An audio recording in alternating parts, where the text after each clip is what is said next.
Zen Buddhism is a way and a view of life which does not belong to any of the formal categories of modern Western thought. It is not religion or philosophy. It is not a psychology or a type of science.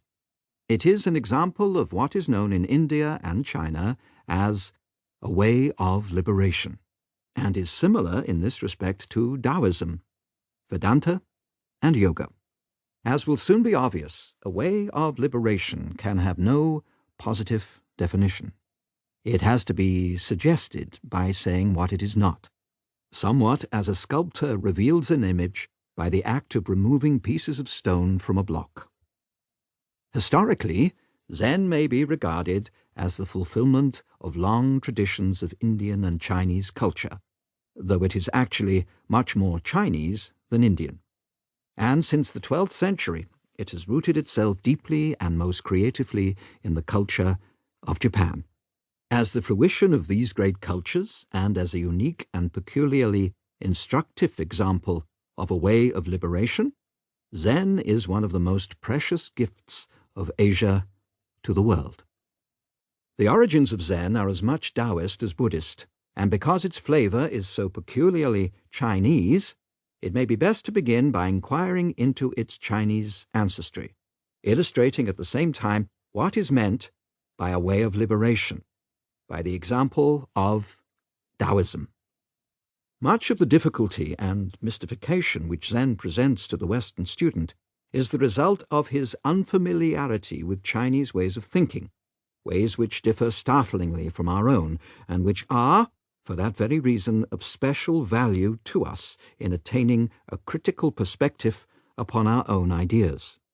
The problem here is not simply one of mastering different ideas, differing from our own, as, say, the theories of Kant differ from those of Descartes, or those of Calvinists from those of Catholics.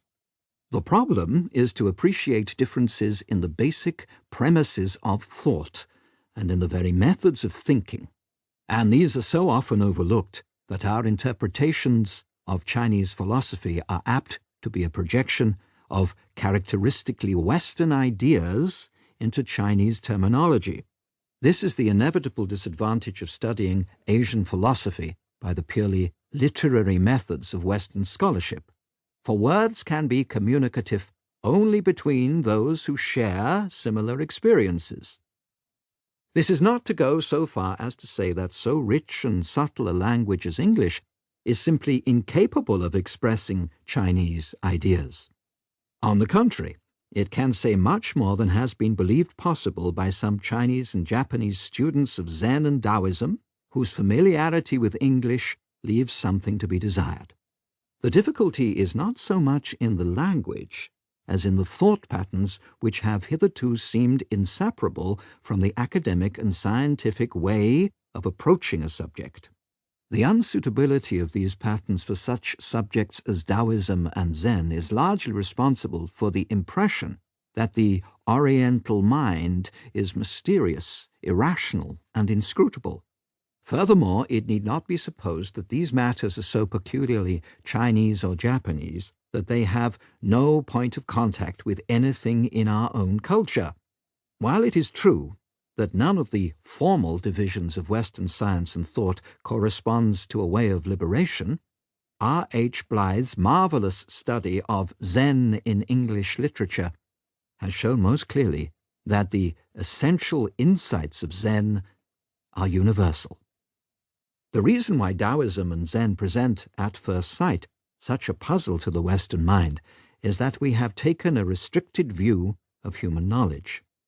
For us, almost all knowledge is what a Taoist would call conventional knowledge, because we do not feel that we really know anything unless it can be represented to ourselves in words, or in some other system of conventional signs such as notations of mathematics or music. Such knowledge is called conventional because it is a matter of social agreement as to the codes of communication. Just as people speaking in the same language have tacit agreement as to what words shall stand for what things, so the members of every society and every culture are united by bonds of communication resting upon all kinds of agreement as to the classification and valuation of actions and things.